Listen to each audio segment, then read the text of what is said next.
Sveiki, šiandien servise 007 pabandysiu parodyti, kokį tepalą dažniausiai mes naudojam servise prie stabdžių tvarkymo. Tai tepalas iš esmės, tų tepalų yra labai įvairiausių gamintojų, bet labai vyrauja daug internete tokios klaidingos informacijos, kad tinka tas tepalas bet koks, kas liečia stūmokliuko sutepimą prieš jį sustumiant, keičiant kaladeles, kas liečia kreipiančiųjų išvalymą ir sutepimą.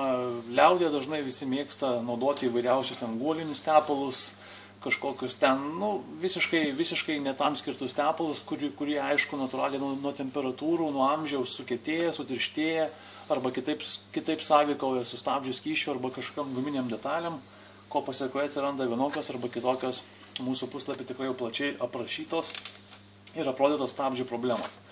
Iš esmės, servisas 007 dažniausiai naudoja tokį produktą, ATE stabdžių gamintojo.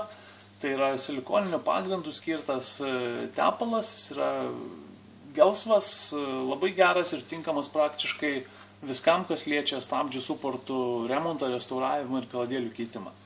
Tokia tubelė praktiškai kiekvienam asmeniniam naudojimui tai užteks ne vieną, ne du ir ne trim kartam turbūt.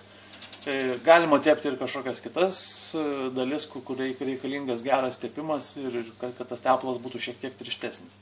Iš esmės pats tepalas dozuojasi labai paprastai, per tubelę tiesiog spaudžiasi, pats primena šiek tiek kaip kokį vazeliną arba silikoną, bet yra labai glitnus, labai kibus, atstumiantis vandenį, atsparus drėgmei, pasižymi itin gerom tepimo savybėm ir visiškai tų tepimo savybių savo nekeičia ir nepraranda esant įvairiausiai temperatūrai. Tai tokį iš esmės tepaliuką mes rekomenduojam, tokį siūlau ir visiems, kas tuos stabdžių remonto darbus atlieka patys naudot. Įsigyti turbūt galima kiekvienoj didesniai detalių automobilių parduotuviai. Tikrai jau nėra kažkokia deficitinė prekė. Jeigu jau nepavyktų niekur rasti, galite kreiptis pas mus. Tubelė kainuoja 15 litrų, mielai padėsim, parodysim ir galėsim jums parduoti.